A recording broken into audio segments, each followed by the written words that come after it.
Hello, everyone. Welcome to the Stevens Memorial Library Board of Trustees meeting.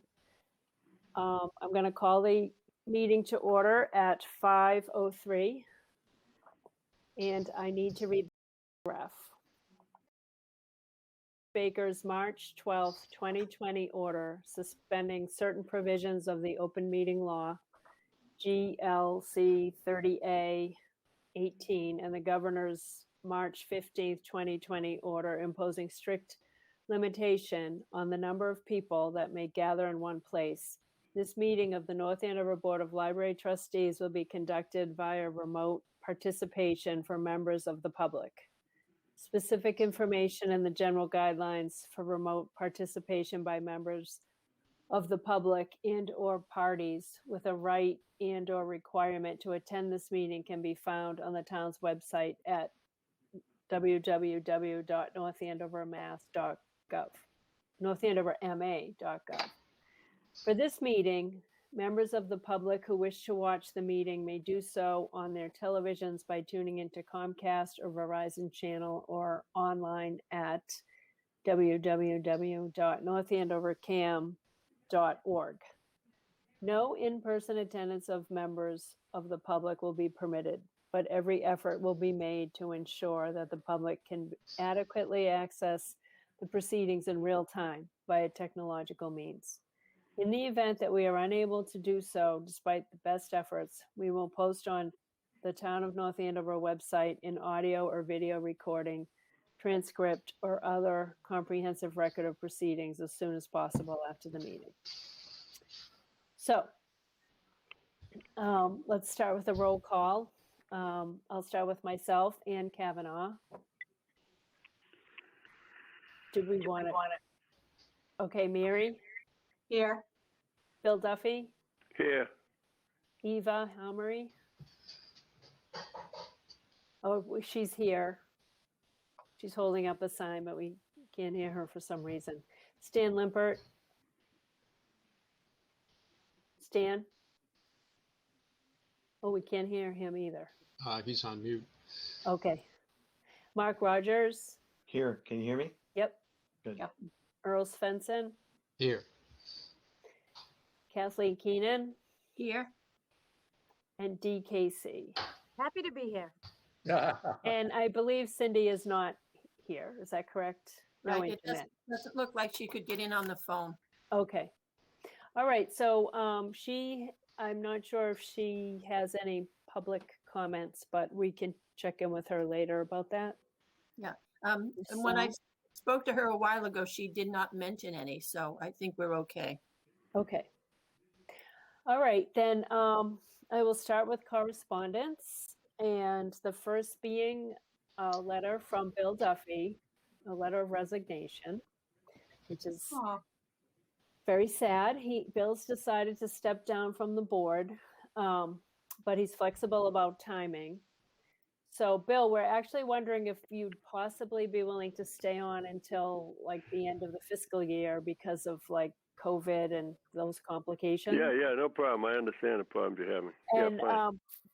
we won't have you doing a lot of committee work, but we're done.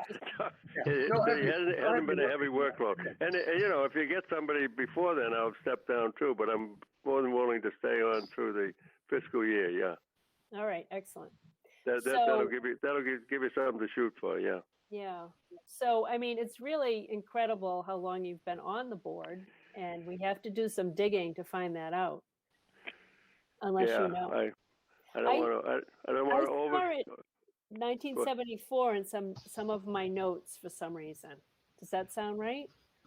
Yeah, that sounds right. Yeah, 74. Yeah, sure. What's that? 36. Oh my God. 36. I think. It shows you the limitations of this. Appoint your own successor kind of membership thing. Yeah. You could have been. You could have been probably a record. You could have been a Supreme Court justice, Bill. I know. Yeah, exactly. On the other hand, it's a Stevens family fallacy that they give somebody a group of board members the right to appoint their successors. There'll be turnover. Nobody wants to rock the boat. Okay, Well- good. Well, it's been fun anyways, yeah, and I've enjoyed it, and I've been lucky to be able to serve that long, and it's been important to me, the library, for sure, yeah. So let me make a suggestion, Ann and Bill. Bill, at an upcoming trustee meeting, could we spend 10 minutes, and could you sort of give us your view of the high points to you of the last 46 years? Just think about it, for Okay, now okay. in this meeting, and think what things happened or what things you were Yeah, involved yeah, okay. in. Because you've been here and seen it all, right? You've seen. Yeah, well, it's not going to be comprehensive, that's for sure. But anyways, okay. I'll hit a few high That might points. take more than 10 minutes, yeah. Yeah, that's Yeah, right. yeah. Yeah, that's fine. Just Bill, But- I'm Okay. looking for the letter that one president writes to the next. Yeah, I want the hints and what Oh, we right, should do yeah. going forward. Yeah, Yeah. In the okay. top drawer. Right. And where all the skeletons are buried, right? Yeah, well, no, that's Is there a I secret got to avoid that at all costs. Yeah. Okay. I mean, Yeah. I'm thinking it might be record setting how long you've been on. It is not a record to be emulated. Let's put it that way.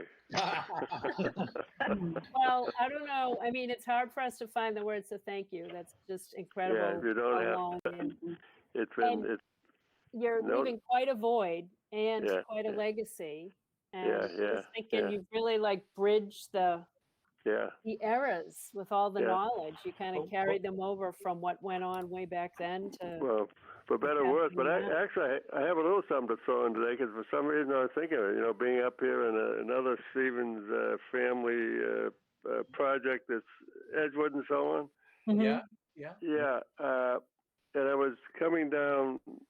I mean, this is a part of town that I saw very little of because I was downtown, stone's throw from the library and so on. And this was sort of a different world. But I was thinking of when the library was formed, it was Moses Stevens who was the one who married I believe it was a Charlotte Osgood, and they picked up all the land here from the other Osgood family members and built the Stevens estate up at the hill there. Yeah. Any event, long story short, when Moses Stevens decided to contribute the land and the park and the money to put the first building up, and then they had the dedication, and the chairman of the Board of Selectmen at that time, if you can believe it, was a brother of my great-grandmother, Patrick really? Daw. And Patrick Daw is part of the Billy McAvoy, Tom McAvoy line. Okay, so there you go. That I won't have to put that in my history. what was his name? Say that again. What was his name? Patrick Daw. Oh, and he was But what? in typical fashion, the Moses Stevens had the script all written out, and they handed it to Patrick to read to the first Wow. meeting. There you go. And So what was Bill- he? Bill, Your we're gonna- uncle? Your grandfather? Who was he? No, it was my great-grandmother's brother. My Oh, wow. great-grandmother was Margaret Daw, married to Louis McAloon. And the McAloons and the Daws, Sears, et cetera, were all down there on 2nd Street. And Patrick was the chairman of the Board of Selectmen at the time. Wow. So there you go. Little history. Interesting. Yeah, the Bill, we're going to recruit a 10-year-old to take your place so there's a shot at Yeah. Well, That's right. Or maybe a Yeah. high school Does the- graduate, 18 or does- something. Oh, that's right. Yeah. no. It's going to be one of those real long-term townies, right? Yeah, definitely import somebody with a heck of a lot more skill, technological skill than I am exhibiting. Yeah, good. Well- Okay. Well, thank you, Bill. And we Yeah, will thank you, Bill. certainly have a big celebration when the pandemic is over. right. If ever. Yeah, all right. Okay, so Okay. two more things. Correspondence were some thank you notes for the staff appreciation gifts at Christmas. One was from Jill Barker, and Marie Taylor actually sent 2 thank you notes. I'll show you. There's one and there's the other. And I have to say, when I got she sent it to me and at my house, and when I got it and the return address was Norwich, Vermont, I'm like, I have no idea who this is. And I read it and it was like, many thanks for the fudge. The fudge was delicious. However, I did share with my husband, really proud of myself. And I thought, ooh, I don't know who this. And then I thought, oh, maybe it's Marie from the library. I'm like, but I thought we gave him the Bay State Chowder thing. So then I get this other thank you note, like just last week. Forgot to mention in the gift card. Forgot to mention the gift card for Boston Chowder. Thank you. I go there at least once a week for the clam chowder. Delicious. So, anyways, that was amusing. And that was very, very nice of her to send that. Those. And can you hear me now? Yes. Yes. Yes. Good. Yeah. Oh, good. Yay. Yeah. So I called in through my phone. So that's what I'm doing now. So I'd like to just mention, speaking of thank you notes, I finally did get the thank you notes out to the friends of the library. Oh, right. So yeah, the most active, there were a lot to write. Well, there were enough to write. So I wouldn't want anyone who hears this, who's a member of the Friends, who didn't get a thank you note to feel bad, certainly. But yes, I did write them, and they are all mailed. Thank you. That's a nice, handwriting notes. It's nice. Okay, so we can move on to reports, and that would be me again. So I'm juggling the committees a little bit, and we will send out I think we've already talked about most of the changes, so I will send the new list out to everybody very soon. And we talked about the ad hoc bylaw review committee, which I had assigned Mary, Eva, and Earl to that. And Mary, I had asked you about looking into the 501c3 again a little bit more. Maybe that can kind of be part of that too. And we're activating the long range planning committee, which Stan and I are gonna do some work on that we'll talk about later. And Mary's also on that committee, but I figure we'll be getting other people involved as needed for whatever it is that we're thinking about. So look for the new committees, and we'll talk about the committee work a little later in the meeting. So Kathleen, I'll hand it over to you for your reports. Thank you.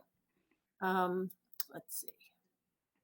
The easy ones are always the building ones. They're just really things that are happening.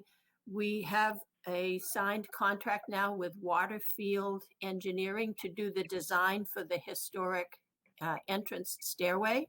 We're hoping to meet with them, the engineers, shortly, and have them start working on the design of the re-engineering. The goal with Steve Foster and I is to have that done within the next month to 2 months, so that can actually go out for construction bids, and that we'll see some progress either this year or next on on actually having the changes done to the stairs. There was the potential to do some carpentry work on the eaves around the outside of the building. Steve Foster had been doing some research on this, but he felt we can wait another year. So that will not go in as a community preservation request this year. Kathleen, say again, what was that for? So if you go to the outside of the library, and if you look up at the roof line, There Yeah. are some places where it's actually wood Okay. rather than tile. Ah, And so it's not necessarily a huge project, but it requires some special expertise again. And Steve was trying to get the information together to put in a CPA grant. And he and I spoke last week, and we just don't have as much progress, but he feels we're okay for another year. So we're not gonna try to rush at this stage. The CPA grants are due next week by February 5th. So there are some things that are just going Right. slower this year because of COVID.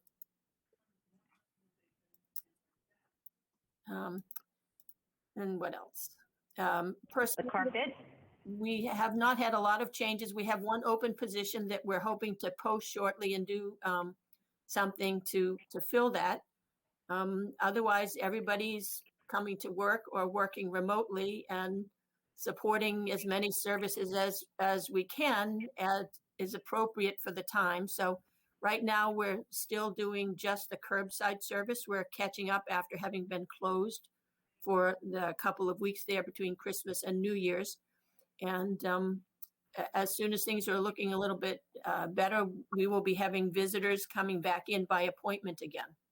We're really watching the news and going with the recommendations from the governor still on the health circumstances in the community, as well as having enough staff to support things. The next one is the FY22 budget request, and we had two things. One is that we've put it together, request, and submitted it to the town management. We've been invited to meet tomorrow with the town manager and two others to review the request. It is a very short meeting. It's just 30 minutes. And I did ask about having additional people attend, such as trustees. And because of the structure for all the meetings for all the departments, the request is that the board definitely to come and make offers or to consult with the town manager, but to either set up a separate time or invite her to another meeting rather than try to attend the meeting tomorrow afternoon. And I'll let, if Dee wants to add anything to that, or. No, just that there's a lot of boards and committees and commissions, and if we have one in on meetings, we'd have to have them all. And the Board of Selectmen doesn't even sit in. So if the library wants to have a separate session, I would recommend inviting Melissa to a future meeting or next year before the budgets are submitted.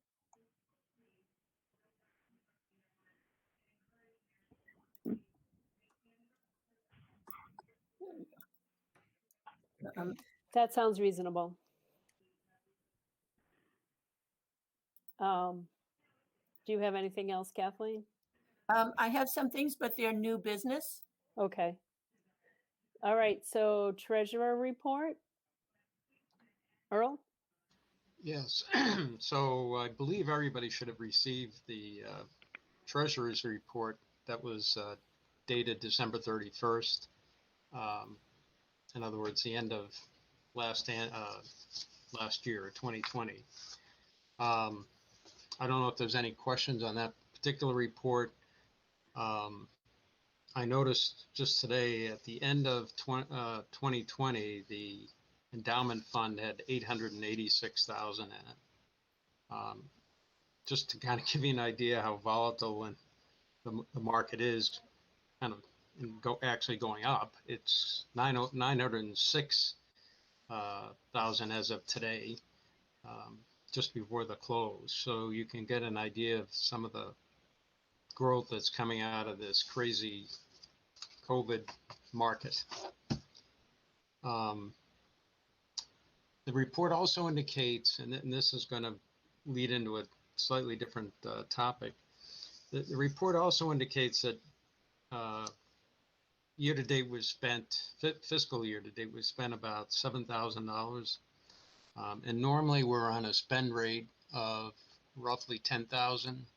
If you kind of think back when we're moving money from fidelity into the checking account. We're usually moving 10,000, and we do that about once a year.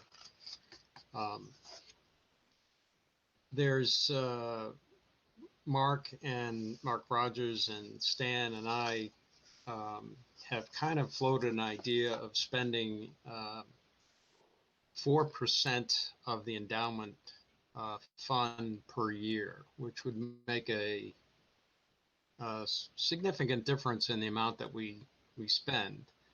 Probably about triple what we're currently spending.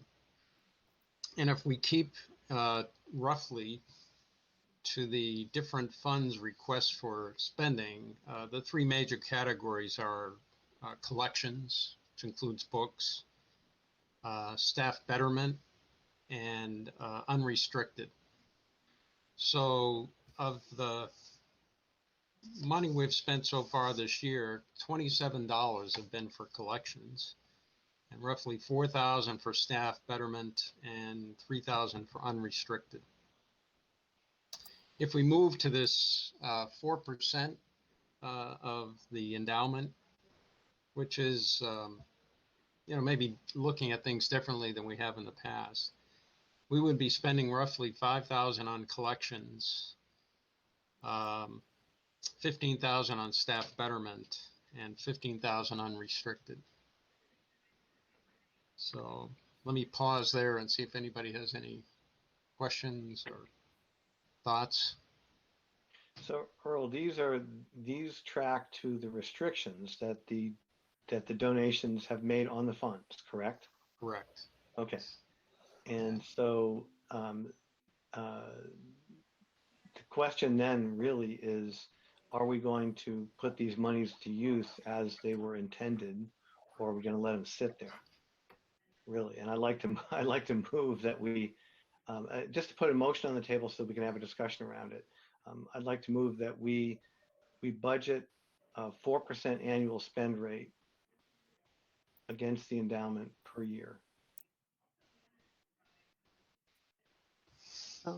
Okay, anyone second it? I'll second it. Okay, do we want to have a discussion?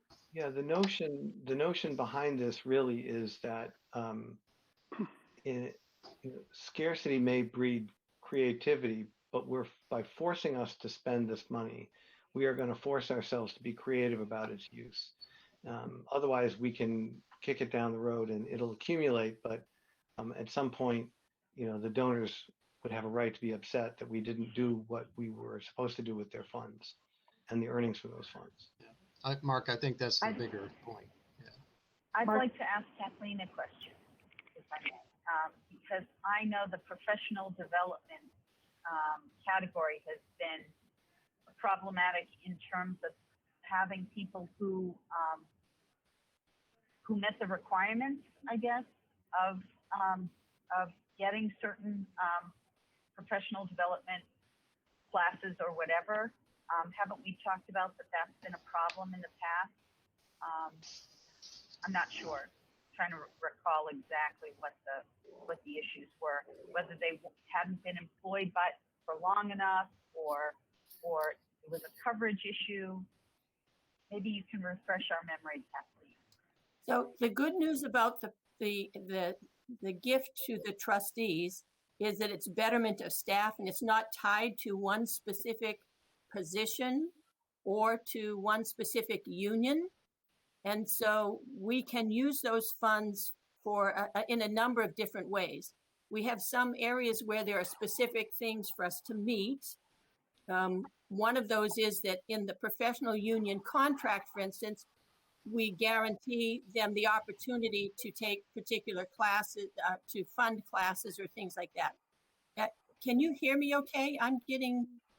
Yes, we can hear you fine. Yeah, you're fine. Okay, I'm getting like constant static on my side.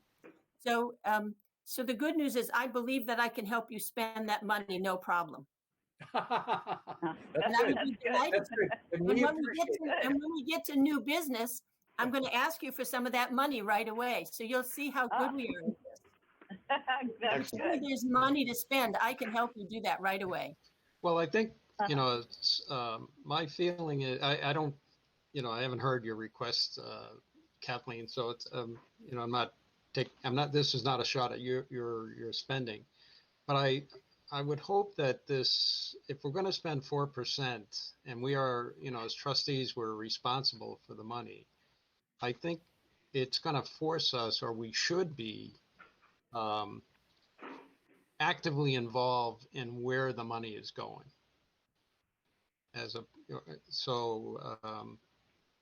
I know we've had some plans in the past for spending the unrestricted money on furniture.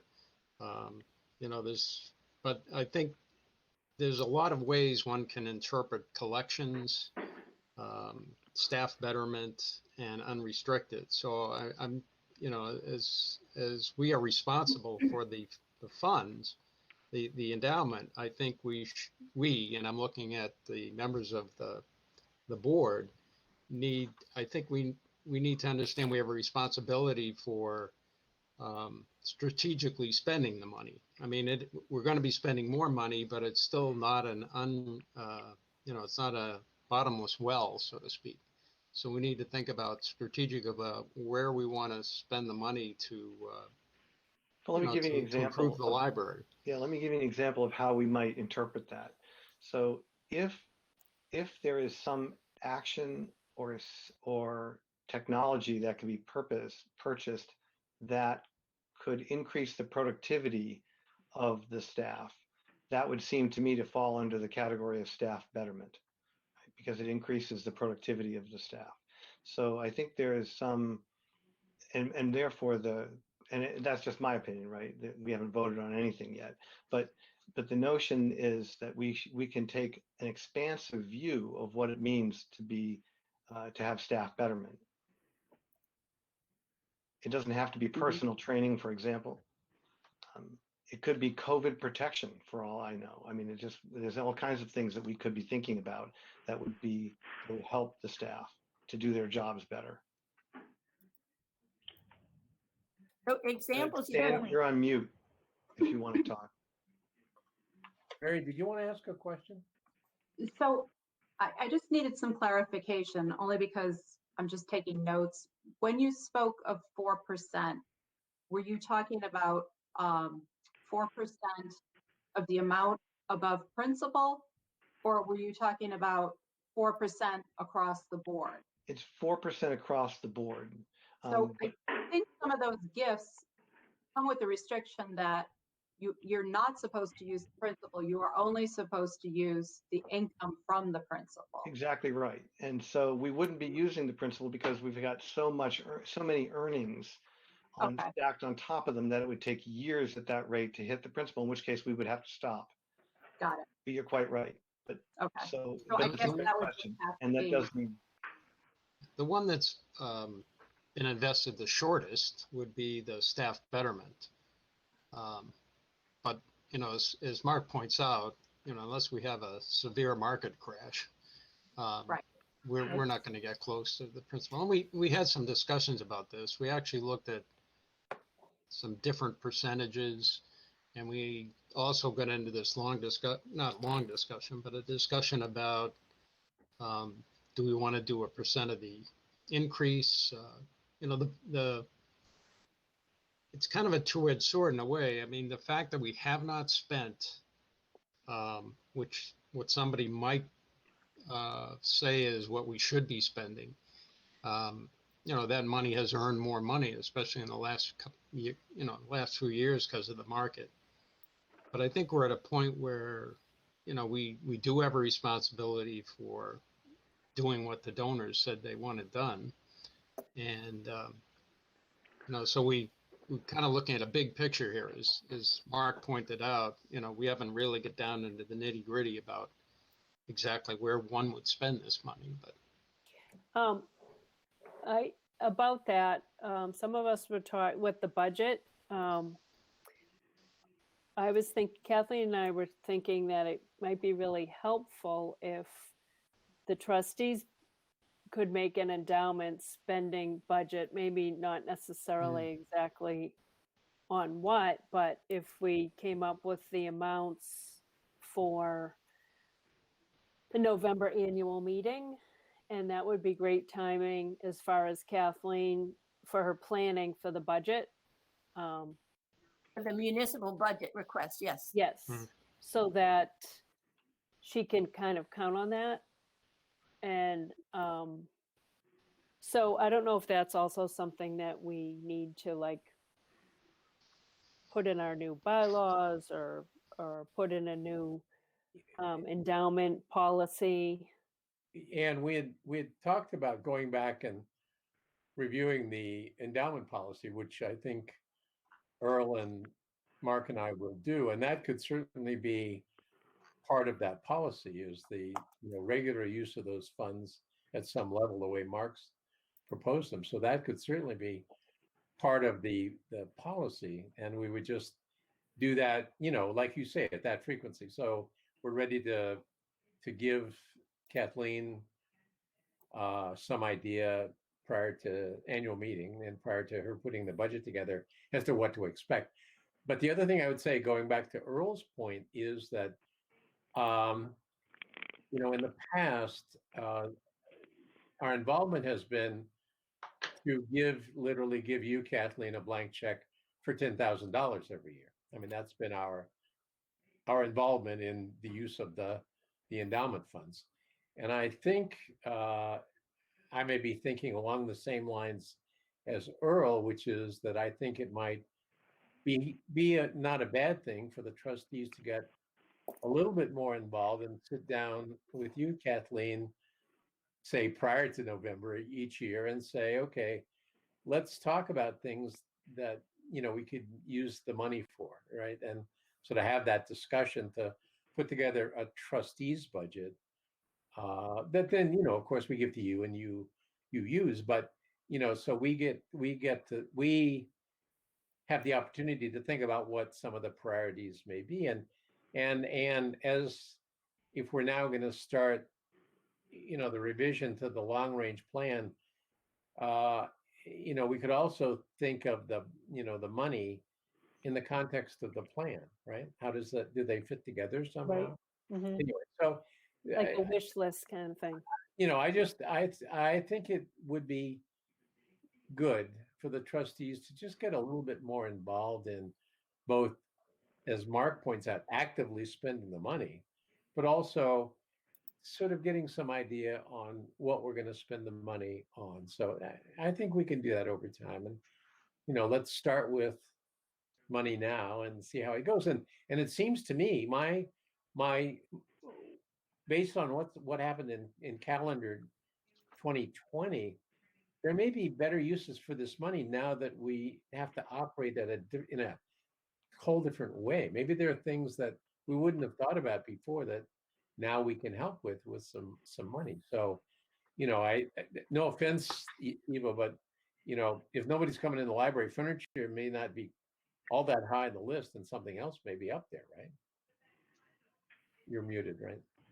No, Yep. she's having. But There we go. so different types of furniture Yeah, that yeah. we don't have today, so there's a lot swirling around about the right types of furniture to now provide to COVID shy or germ shy patrons and office workers and all that. So there's new stuff coming out Yeah, no, that absolutely. we might want to partake in. Absolutely. Yeah, and that Okay. could all be part of what we would spend some of that money on in that budget. I have no idea what you Okay, so as far as the motion though, is that something we want to vote on now, or do you want to do like a whole endowment policy review and we vote on it like when you the committee presents it at the next meeting or in 2 meetings and then we vote on it then? I think the policy is different from the budget. The policy can be more patient, but I think we ought to at least put a line in the sand saying this is a commitment for ourselves. So I'm advocating voting on it now. Okay, We ought to put a line in the sand saying that this is how we believe these monies, the volume of these monies that should be spent each year, and then the budget. We can have a more formal budget about targets, et cetera. And an investment policy is probably in need of updating as well. It's another thing I want to talk about after this is over. Okay. All right. Anybody else have any discussion? No, I think that sounds good. All right, so let's vote on that motion then, that the trustees will spend 4% of the Per year. endowment per year. And with the goal that they'll be more involved and in actively spending it, and we can determine that by about November for the budget. But I guess that's probably not part of the motion. Okay, so all in favor, we have to do the roll call. Right. I vote yes. That's I being Ann Kavanaugh. Mary? Stan Lippert, yes. Oh, Stan, yes. Mary? Yes. Okay. Mark? Yes. Oh, Bill Duffy? Yes. I'm just going in order on my screen. Eva? Yes. Earl? Yes. Did I get everybody? Yes. Okay, then it's unanimous. All right. Where are we? We also had kind of the next order of business probably is it investment committee? Is that where we are now? Yes. Treasurer. Oh no, I'm sorry, Earl. Do you have anything else before? No, I assume you were going to talk a little bit about the investment view, so I'm done. So there's another motion that I want to talk about investment. We do have an investment policy. It has some guidelines in it, which we've been, I think, very faithful in following. So, for example, right now we have a ratio of 62% stocks to 38% bonds and cash. And as others on the committee have reminded me, rightfully so, to let go of my 401k mentality about life cycles and how you get closer to retirement and how you get more conservative as you get closer to retirement. This is a forever fund. And so perhaps we should talk about changing the investment mix to be more earnings focused and less safe in that sense, and change the mix further in toward equities from this current sort of 60-40 I'm about to retire mix, thinking that there is no time horizon for the end of this fund, and therefore, since we know that no down market has ever lasted more than 11 years in U.S. history, it would be prudent to think about increasing the stock to bond ratio. So we've talked about different ratios, but I'll put a motion on the table so we can talk about it. But in 80-20 stocks to bonds and cash ratio for our target. And I think I don't want to get into asset classes right now because we have a policy that has asset classes already in place, and I like that asset class. It talks about the percentage of U.S. equities, percentage of global ex-U.S. equities, emerging market equities, real estate, real assets, and fixed income. And I think it doesn't change for this because that would be the percent of target of these different equities. So Mark, let me second your motion. Okay. So the intent here is to increase yields on the fund, recognizing that this is a very long-term strategy and that there could be years where we as a committee to say, well, we just took too much of we haven't had enough earnings. Either they're too slight or they're negative, and that we should not spend in a given year, right? So, and that's something that can easily come up. The amount that we spend every year is not written in stone. It's a target. And therefore we can adjust as we go forward. I might recommend if you're going to go that aggressively, which is very, very aggressive, you ease into it by doing an averaging, take the amount you're expecting to add over a period of time to get to your given percentage and only invest so much per quarter, divide it, in 30, 40, however many quarters, because, I mean, you're at a height of a market right now, and there's some indication in a bubble. But, I mean, if you want to be in that aggressive a posture, going whole hog all at once really can have pretty serious consequences when we hit the bear market, which inevitably is coming. Bill, I really agree with that strategy, and I think that that would be a good amendment to make to this main motion, that we do this over the course of 4 quarters, that we make this adjustment. Would that be a good target? Well, frankly, I would do over a couple of years. I mean, I mean, you're talking about significant amounts of money compared to what's in there, I think let's start with 4 quarters, Mark, and see how that works. I think that's good. Do we want to be quite so much equities? Would we want to do 70-30, or is there a reason for the 80-20? So let's go back to the eternal endowment speech, right? That's true. I know. It's like, we've all been trained ourselves to think about college funds and retirement and all this sort of stuff. And this fund is not like that. This is like, I know, but who wants to be the one in charge when the market? It's Mark Rogers. We've been, yeah. We've already been through 2008. Okay, can I just say that? Yeah. But like Mark says, even after 11 years, it always comes back. So it's okay. I think we got to look at this long term. And first of all, I agree with Bill's concern about making the switch so quickly when the market's potentially at its peak. However, I think I'm relatively new to the board, so I'm not trying to pick on any individual, but the fact that we haven't invested at a level that's higher in stocks has actually means our endowment is less than it could have been. And so I think this shift, I don't see this shift as something that's going to help us or should help us in the next few years, 5 years. What I'm thinking is, for the really long term, like after I've served 46 years on the board, this will have made a significant difference. This is something we've got to stick to for the long term.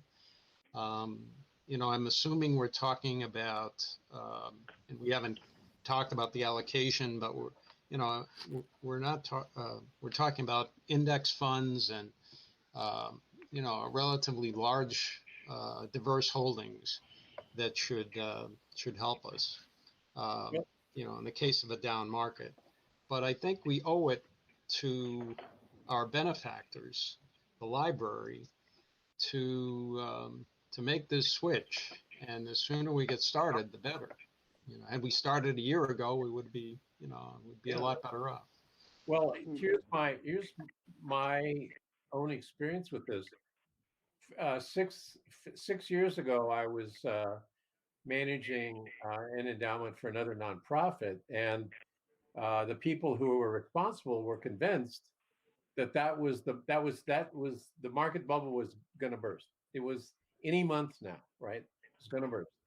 The S&P was at 2,100. What is the S&P today? Like 3,800. So if they would have left all the money where it was, they would have been way better off than putting it in the CD, which is what they ended up doing, like burying it in the backyard. So anyway, so I just think we're in this for the long term, and let's, as you say, or let's do the best we can for the library and for the people who have given us the money. Yeah, there is one. It's you guys are incredibly enthusiastic about where the market's going to be long term. But there's one other consideration, which I think over the 46 years I've seen, is that, you have to be in a position to defend it when you get new members on, because most members are managing some money on their own for a parent or whatever, and you got to be able to say, this is what endowments fund do, and you got to be able to defend it when things are really going wrong. Okay. Yeah. And we have had, as I think Ann and Eva are on the board, instances where somebody's come in and pressed so hardly, or even somebody who's been on the board for a while, pressed so aggressively that the way to handle it would just say, well, we'll try your idea. And it was a bad change. And we got back to where we were before.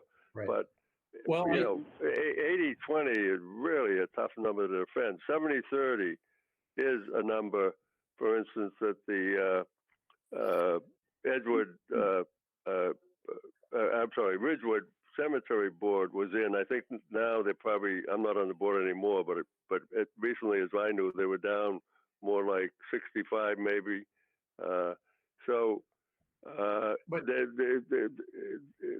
there are investment strategies and endowment funds going on in town by people who are pros in the business, and I really think it would be helpful to you to be able to set a number that is a more normal number, frankly, but also could be backed up by saying, well, this sister operation is at this number too. But anyways, I mean, it's your decision, but I'm just throwing that out for consideration. I think I think your point about being able to defend the approach or the strategy, I think, is a good one. And I think maybe the way to do that, and I'm throwing this out to Mark and Earl, is, it's as part of the investment policy to have a narrative in there that explains what the view is, why we're doing this. And well, there's considerable content in there about it already. Yeah. And, so and I mean, I have to say, Bill, I was one of those people who asked the same question when I came on board. So I think you're quite right. And my normal risk tolerance is 70-30. But I think I can see it more aggressive. But I like the idea of easing into it. Well, if you do look at those charts, like I think, was it Eaton Vance that gave us some of those charts that showed, like, if you had your investment breakdown of where like $10,000 would be, over 20 years or something. Right. And so because of the extra gains you make in the up years, then I mean, potentially you can show those charts like, look, this is what it would have been if we had been in, 50-50 versus 80-70-30 or 80-20. And the other thing too that has changed is that because we've taken on the management of our endowment ourselves, and Mark has tried to move us into investments that have very low fees, that alone is saving us some amount of money every year. I mean, that's increased the amount of money we have in the endowment right there, right? So just right. Well, I mean, we didn't actually. I'm sorry. Go ahead, Mark. Well, one of the strategies we also want to employ, especially now that we have a 4% spend rate, is that we have dividend reinvestments selected. And so we can save on trading fees by turning off that on certain funds and having the dividends swept into the cash account to accumulate over time. So that's another strategy we can do. Okay. So shall we vote on this then? Yes, but. So I would like the entire motion. Well, if we want, I think we need a second to Bill's proposal. I'll second that. Yeah, I'll second Bill's amendment. Yes. Are we going to stick with the 80-20 then? Yes. Okay. No, I remember what the other thing was that I was going to say was we actually only had Eaton Vance for about 5 years. I mean, Yeah. before that, Bill Hansen managed it for, I don't know, almost like probably 30 years, right?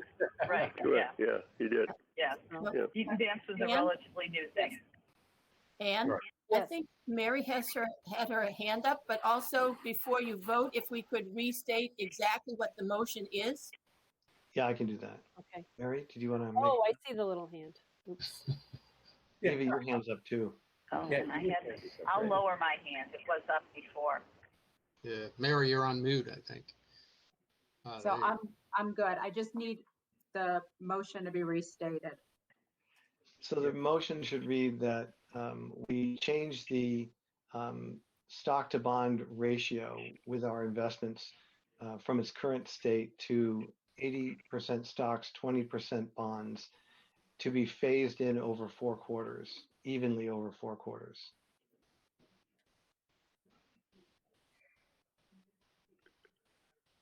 Okay. And who seconded that? I did in both cases. Standard. Okay. Okay, we'll go with the vote. Myself, Ann Kavanaugh, I say yes. Bill Duffy? Yes, with a great deal of uncertainty, but yes. Boy, I hear you there. You don't have to asterisk that, please. Yeah. Pretty, yeah. Bill, pretty soon you I can hear say, you, Bill. you'll be able to say it was all working when I left, right? I know, I can hear Bill Hansen kind of, Yeah. Turned feel over his in his presence. grave. Hey, Bill Hansen took more risks and some of his investments than we're talking about here. All right. Okay, You Mary? Look at what he did. Yes, but again, that we have a fiduciary responsibility and that if this is gonna, that I guess after a quarter or two, I mean, it gets reevaluated. Yep. Okay, Stan, Yes. Mark, Yes. Eva? Yeah. She's nodding yes. And Earl? Yes. Okay. Mary, I think the principle behind the quarter is to give us that leeway to change our minds. Right. Even if we pause it, but it's still a good idea. That's why I like the idea of phasing it in. And I do think, and I didn't say this while we were having discussion, that we could consider 6 quarters instead of 2 years. If someone felt that 1 year wasn't enough, 2 years was too much, we could consider a year and a half. Even it's just another vote. Right. We already yeah, voted. I agree. It's just another vote. I know. But I'm saying, when, as Mary said, we look at it, we can always consider extending it out a little bit.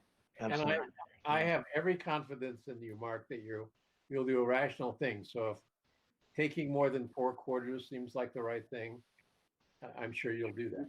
Why don't you put that in their motion, 4 to 6, and then you have the discretion. Because right now, if you voted 4, you got to do 4. Well, we just did, but I can make a motion to modify the original Yeah. motion. To 4, 6, yeah. Well, to why do don't- to say 4 to 6.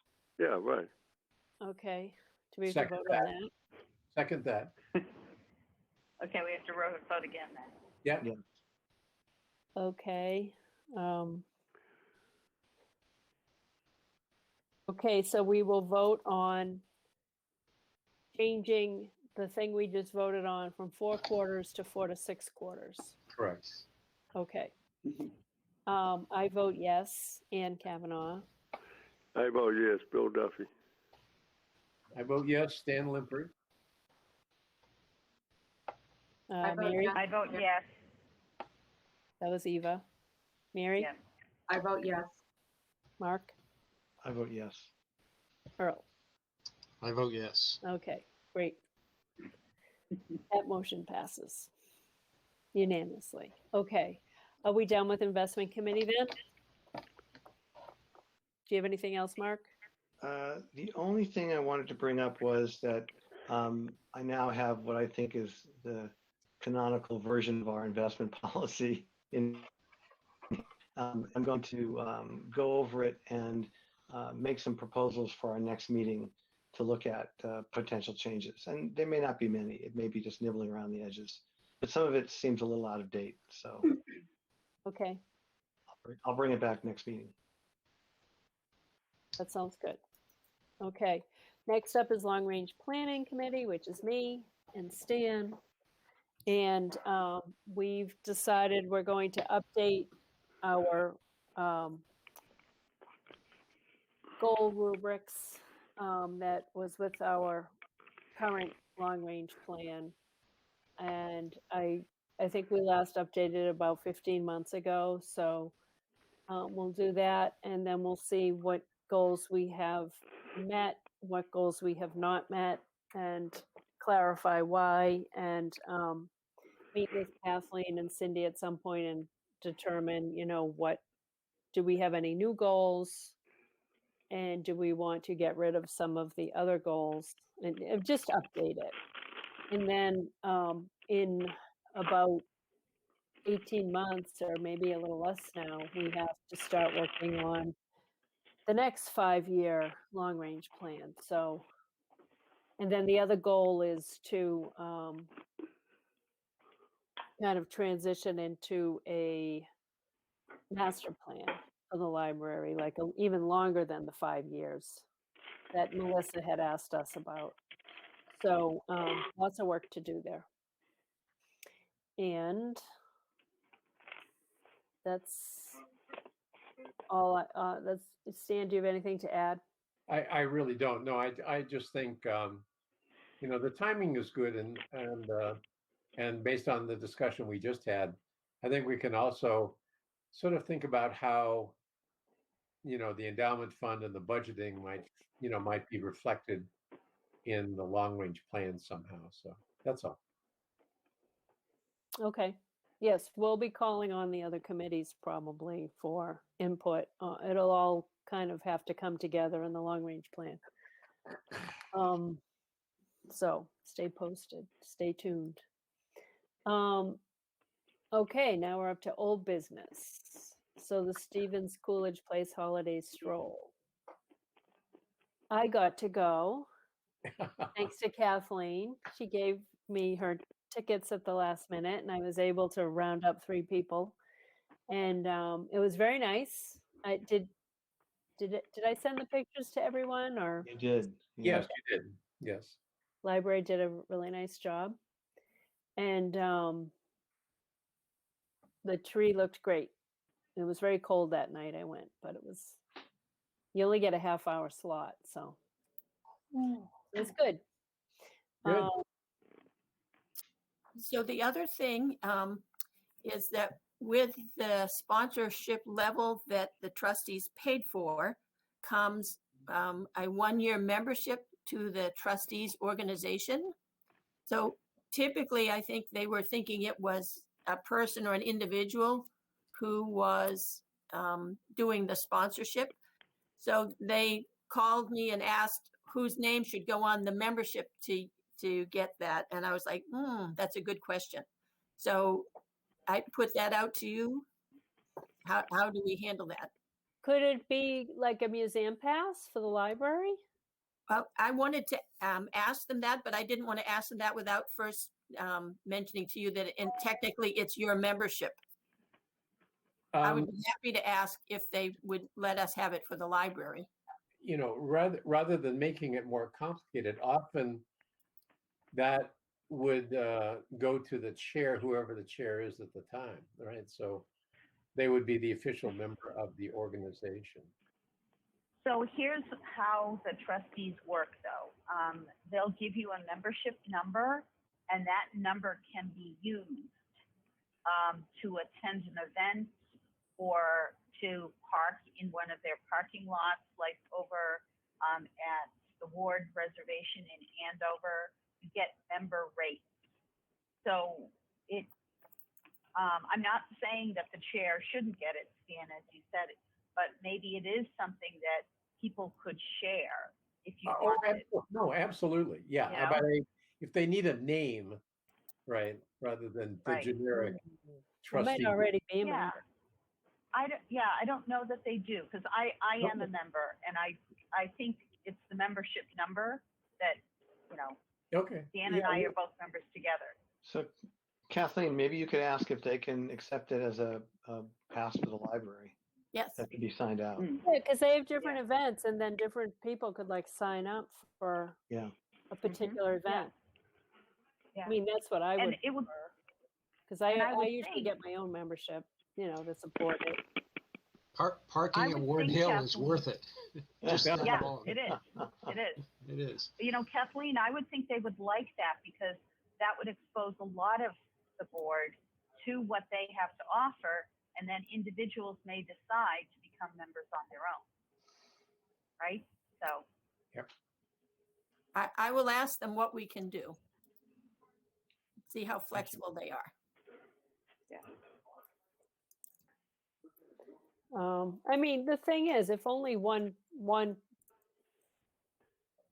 library patron could use it at a time for a particular event, then what's the difference between like who actually goes? Right. Anyways, find out. Yep. That would be great. Okay, the next thing is community support. And I just wanted to thank the trustees for supporting this staff. The staff participated in the department wreath making contest. We paid for the materials. Our wreath looked very nice. It was out there on the town Facebook page, so a lot of people got to see some very nice things. The other thing that the trustees supported was decorating a room at the Stevens Mansion for their holidays event. And Joanna, who is the estate manager up there, said they had more than 500 people through the mansion. So that we participated at a very nice level. People coming through the mansion on the tour would have seen that the trustees in the library were participating in another activity. So just to thank you and say that I think it was appreciated by the different organizations that we participated.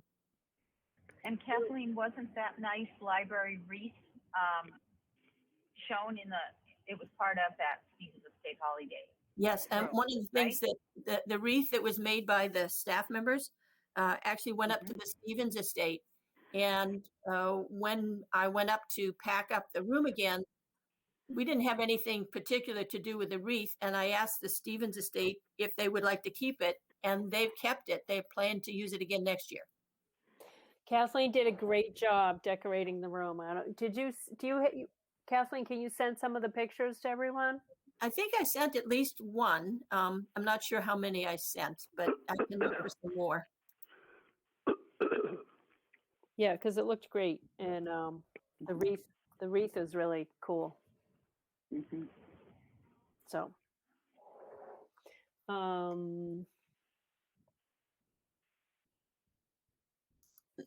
The staff recognition you already mentioned.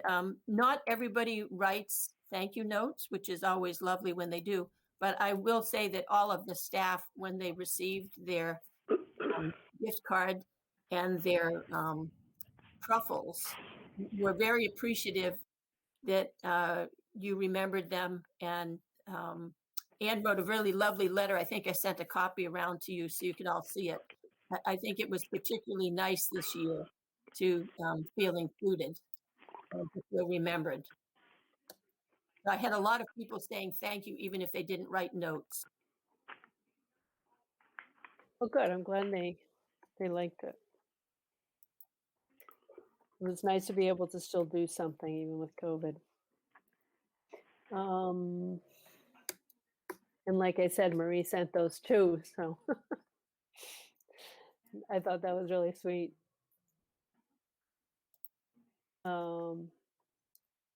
And then the friends, so that was the friends of the library. Eva finished all those notes, which is, thank you for doing that in your lovely handwriting.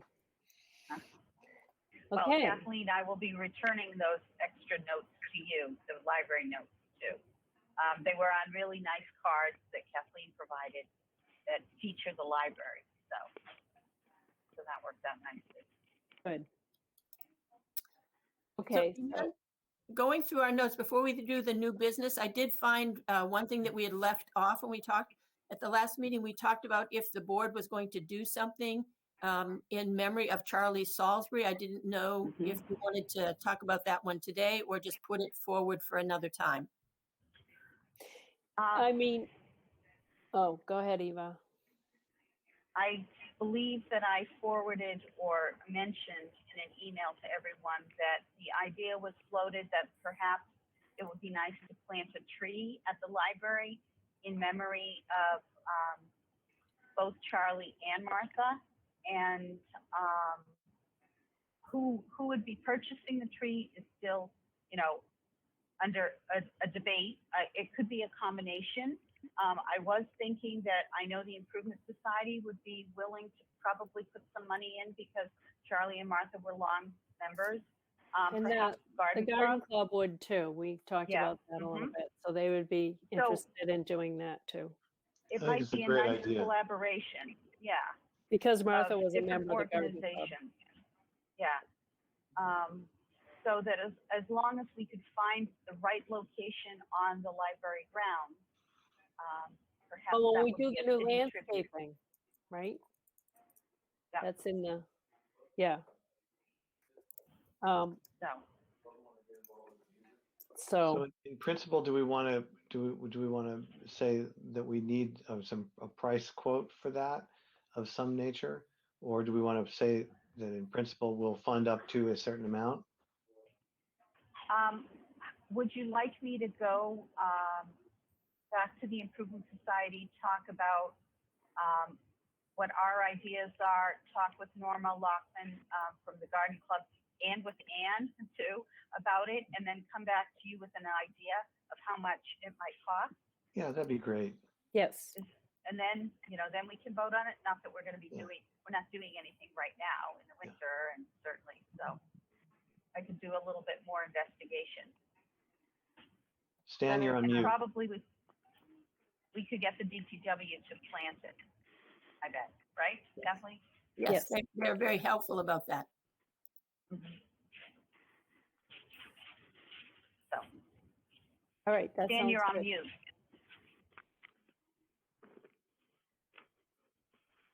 I don't know. Stan, did I you? was just wondering, how much do trees cost, Eva? Do you have any idea?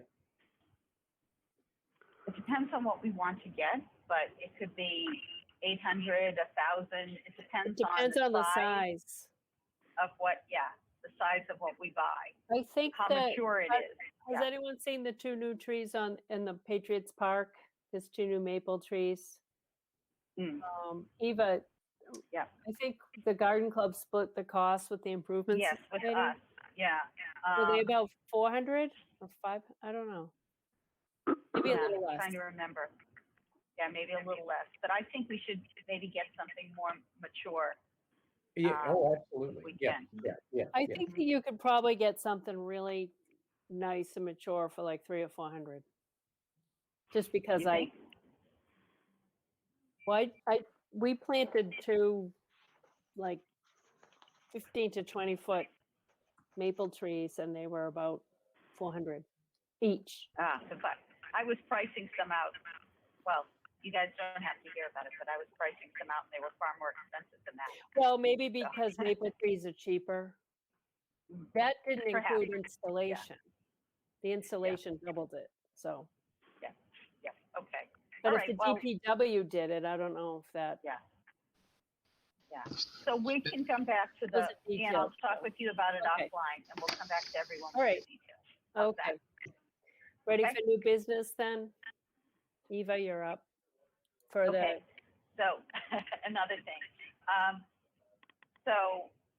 I'm mentioning this under wearing my North Andover Improvement Society hat because the Improvement Society and the Historical Society are promoting the 375th anniversary of the town this year. And along with hopefully the Garden Club, the Sustainability Committee, and some other organizations in town, we'd like to really promote some activities related to the town's birthday or anniversary of the founding of Andover. So I just wanted to float that idea and mention to you Okay, he's leaving, right? So I just wanted to float the idea and hope that maybe in the fall, there might be some sort of something that we can do at the library if the library is open to celebrate the anniversary. I don't know what it could be, but I just wanted to bring this up as new business. And maybe we as the trustees could pay for whatever that event might be, or whether it's an event or an activity or something like that, or a speaker comes in. So I just wanted to mention that. Eva, a couple of questions. First is, who are you working with at the Historical Society? With Brian, Oh, the okay. new director. Is there a, And do they Chris have, McVeigh. do they have a plan or something about? I don't know what else they have planned other than our initial collaboration, but I know that we're both trying to put it forward a little bit. Yeah. So we should turn to our board historian, that would be Bill, and say, Bill, what did the library do for the 350th? Yeah. Did the library do anything for the 350th? No, that was a big town-wide thing. Billy McAvoy was the guy in charge of the North Andover part, and I'm pretty sure they got together with Andover. They had a parade and so on. So it was really managed town-wide. Okay. I don't remember anything specific about the library doing anything. Okay. So what we're hearing is we haven't really heard too much. I did mention it to the Women's Club, and so the Women's Club, we are planning a party in the fall, like a cocktail party or something like that, that will happen up at the Stevens Estate. Ooh. Yeah. Do you think, that will be nice. Eva, do you think this is something where the festival committee could help, since they don't have a lot of festivals to work on? Maybe. But we were actually sort of staying away from town agencies. We were saying, independent groups were going to try to do some things. And if the festival committee is doing something, that's good. But we're not becoming the festival committee for sure. Okay. So I just wanted to mention it because there might be something, even if it's a display in the library when the library is open, about the history of the town. Maybe that's all it is. So I just wanted to float the idea, see what people find. And if Kathleen said, oh yeah, we have a collection of this, that, and the other thing, we'll put it out for display and that will be that. Okay. And hopefully people are in the library. There's a new archivist at the Historical Society. I wonder if there could be like I wonder if they did anything, any type of like history summary, like for the 350th, they could add on. I don't know if you all remember, but they did the so-called Kachikwick Chronicles. Yes. They wrote those books, those little pamphlets, which had a lot of history. That was done for the 350th. The Historical Society and others, there were many people involved, but that was kind of the big kind of historical contribution to the 350th were the chronicles, and they've been very popular over the years. I mean, Historical Society. I have a collection. Yeah, the Historical Society still gives them away, right? I mean, they're still interested in the people because that was history. That stuff in there doesn't change. So do we want to bring the Anne Bradstreet manuscript up from Harvard? No. No. Yeah. A lot of effort. Kathleen, you're on mute. It's like artwork in the basement of the MFA. Get the brink. Artwork. Can we get see the brink struck out? I think we could use our efforts elsewhere because that's a lot of effort, right, Kathleen? It's actually quite involved. I asked Mary Ellen Osgood a few years ago about what the process entailed to do it, and it was a significant amount of work. It actually took many months, maybe almost a year in planning to get everything worked out. And most importantly, it can only be hosted at the Brook School Library because they have the proper ventilation and so on. Right. Can't even be hosted at North Andover Library at Stevens. I remember that.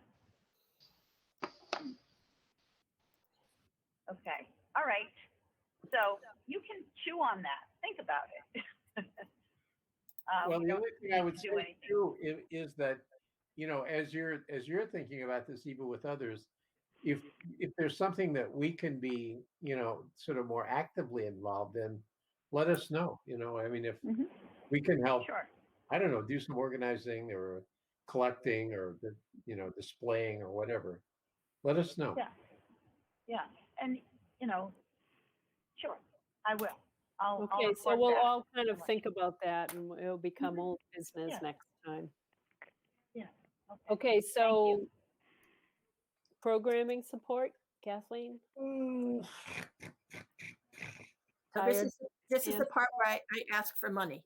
So the Friends of the Library did not have their May sale. They did have their November sale, which was successful, but it didn't begin to replace the amount of money they had for 2 normal sales. They have given me some money for programs, but I would like to try and start having something on Sunday afternoons. They will be virtual for sure. So I wanted to ask for an approved up to spending amount that we would use to try and get some programs virtually set up on Sunday afternoons. So according to the calendar, that would be 8 Sundays. And if I estimated at $300 per speaker, which I think will be plenty, it would be $2,400. And my reaction always is to round up a little bit. Well, if I don't Right. spend it all, it doesn't hurt, but if I need more, I have to come back to get it voted on. Yeah, no, absolutely. Yeah, I think that's a great idea. I know I'm very loose with the money, but why don't we round it to the nearest 5,000?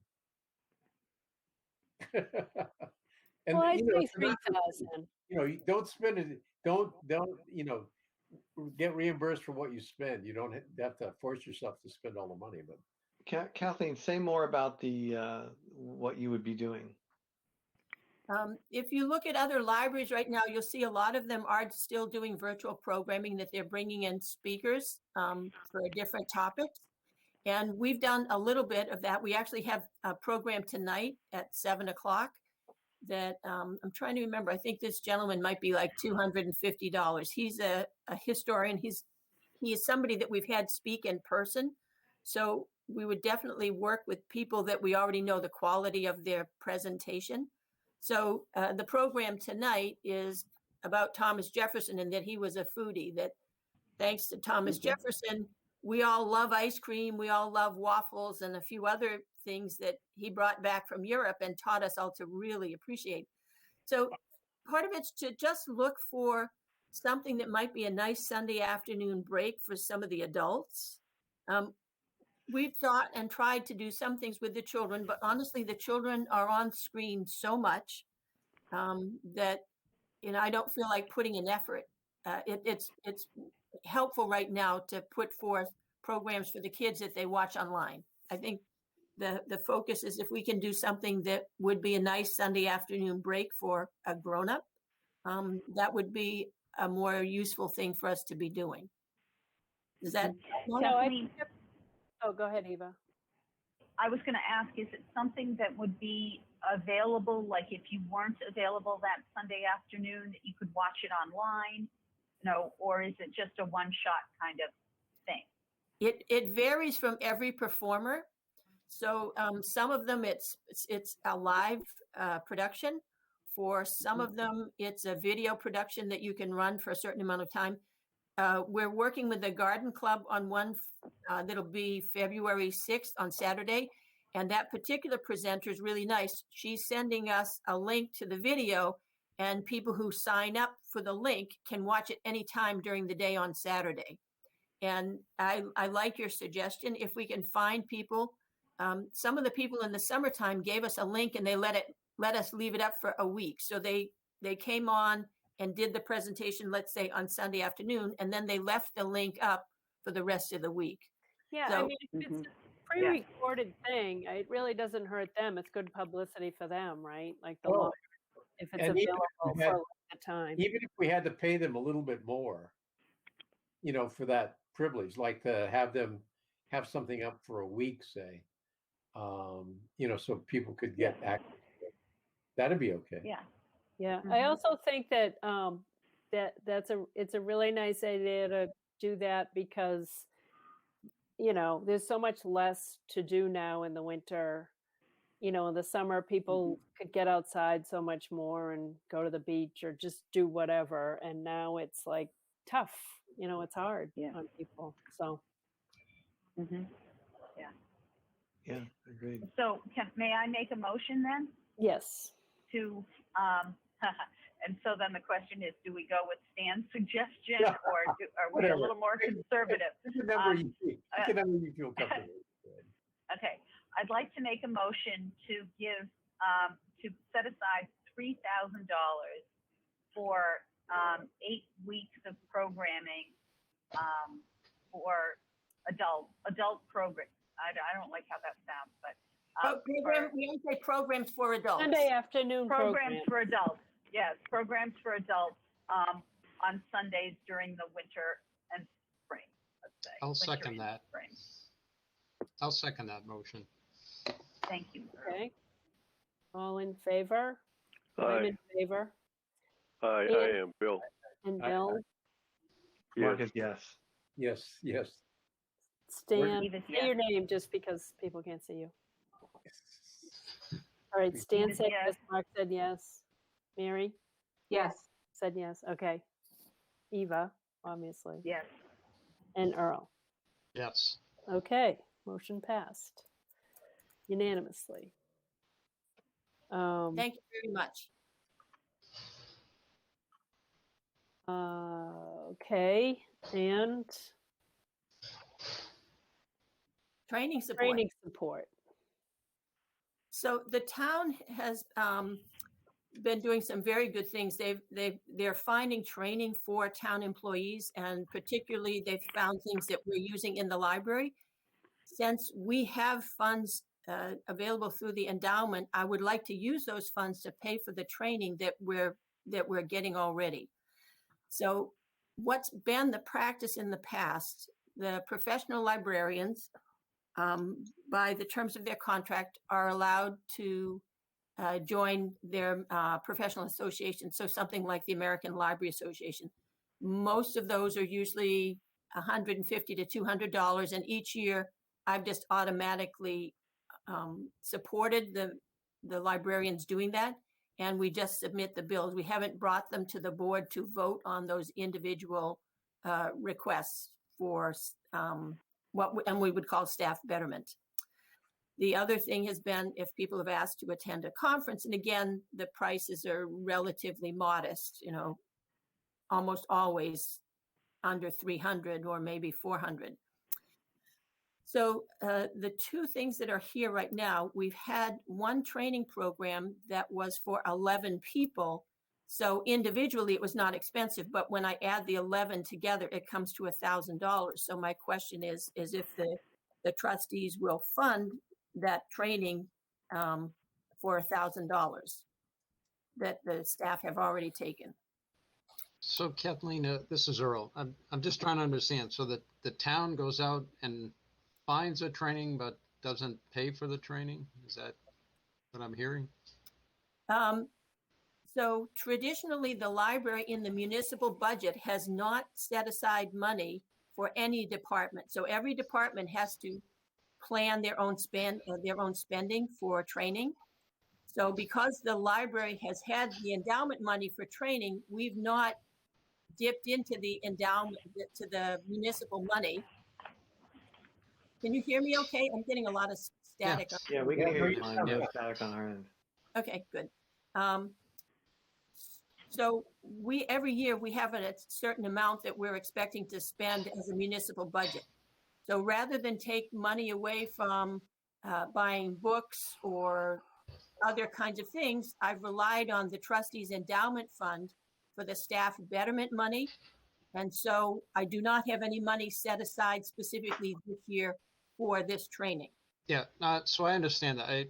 I think it was just the way I heard it the first time around. Like That's the okay. town is going out to, finding new training opportunities, and, it sounds like they're bringing the opportunities, but at least the way I'm hearing it, they're bringing us the opportunities, but it's not in your budget and not in their budget either. Well, I accepted for the staff to take the training. So if the trustees do not support it, I will pay for the training, but I will be using state aid money. And I'd rather honestly keep the state aid money for other circumstances. Yeah, no, I'm not arguing whether we're paying for, that we should or should not pay for it. It was just how I understood. It's obviously a misunderstanding on my part when you said that the town is finding this training for us, and that's doesn't seem to be the case. It's still the same training we're always going to. I'm probably not explaining it very well. So the town right now is having all town employees trained in certain aspects. And so it's not just that they're finding training for the library staff members. This is training that all town members, town employees are getting. And that it was an opportunity for me to fund this someplace other than right out of our money, out of the budget. But you said everybody's already taken the training. Is that right? The 11 professional librarians have taken it. And how was that paid for?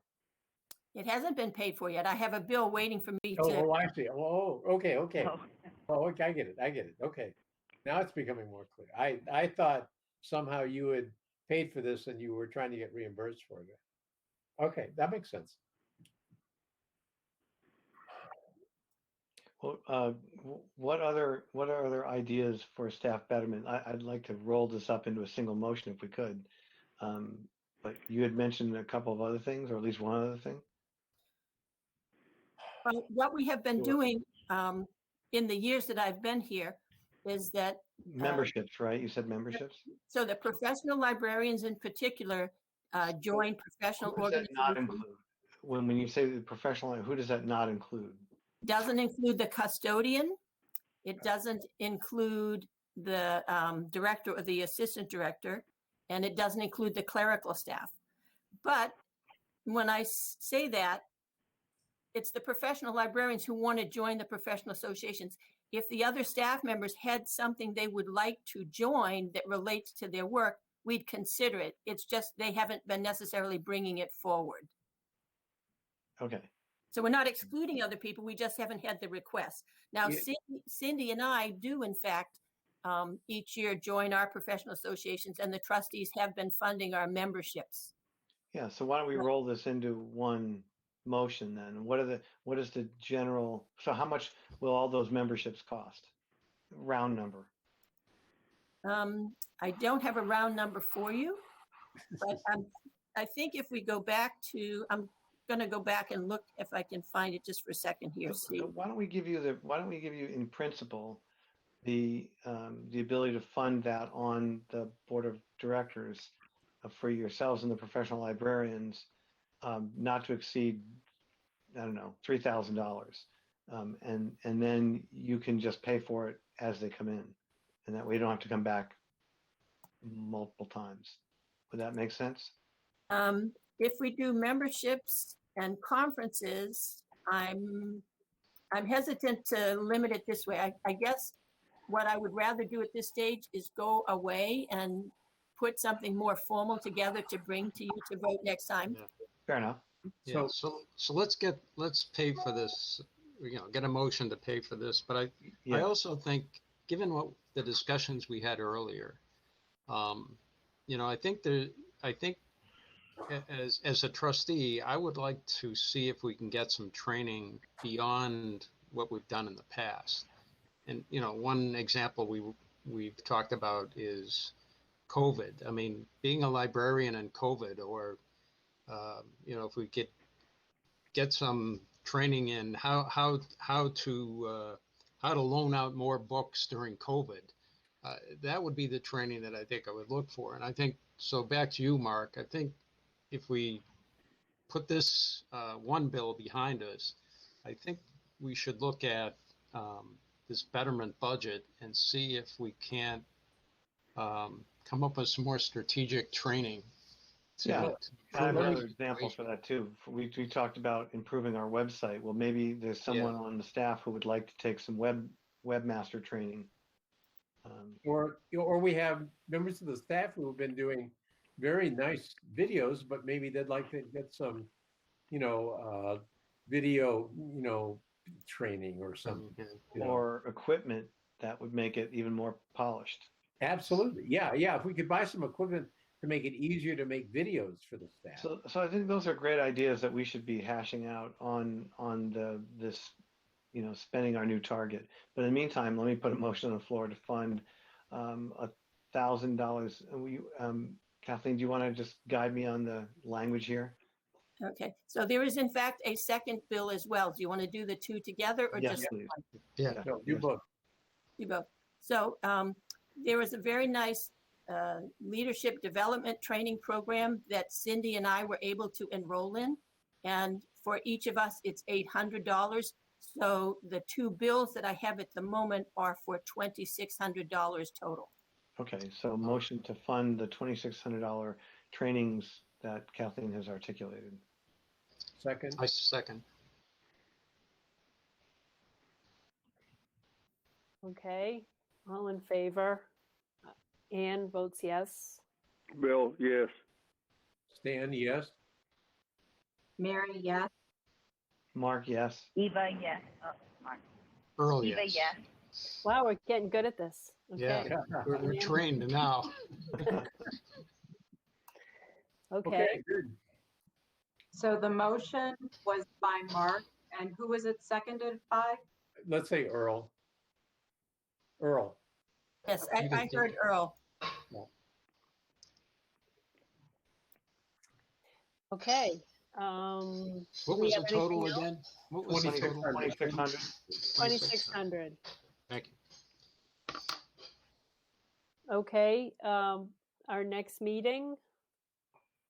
Kathleen, do you have anything else? Nope, we're good. Okay, the next meeting, Tuesday, February 23rd. And anybody have anything else? No. Just a comment that I think we've been very productive this evening. We've had, we've had a lot of different motions or different areas. Yeah, true. We covered a lot of ground tonight. Yes. Okay. Yeah. Great. Okay. Oh, just a Thank you, question. Are we, Yes. Kathleen, are we able to push this to 5:30 next meeting? Or are we stuck with 5 based on the I can check with the cable station. The big roadblock for us is if they have other meetings going on that because they can only film a few at a time or Sure. run a few at a time. I will ask them if we're able to make it 5:30 and it'll work with their structure. Well, let me get the sense of the committee. That's really only my preference. It may not be anybody else's preference. That was going to be my next question is, Yeah. are the other trustees interested in me asking that question? Either time is fine with me, although I do know that we've had, on other committees, we've had problems running up against 7 o'clock meetings. So it means you sort of get cut off at the points. Let's leave it at 5 then. That's okay. It's just a minor. Okay, if you need to come in late, that's fine. I should be fine. Thank you. Okay. All right, then motion to adjourn. So moved. So moved. Second. Okay, I Earl vote votes yes. yes. Earl Yeah. votes yes.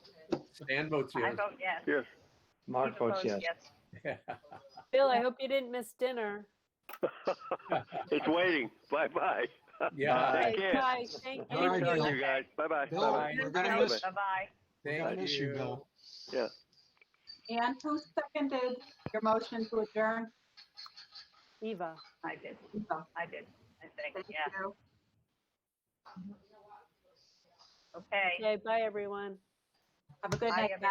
everyone. Thank you very much. Thank I you. really appreciate everybody's time for this. Thanks, Kathleen. All right. Thanks, Ann. Thank you. Kathleen.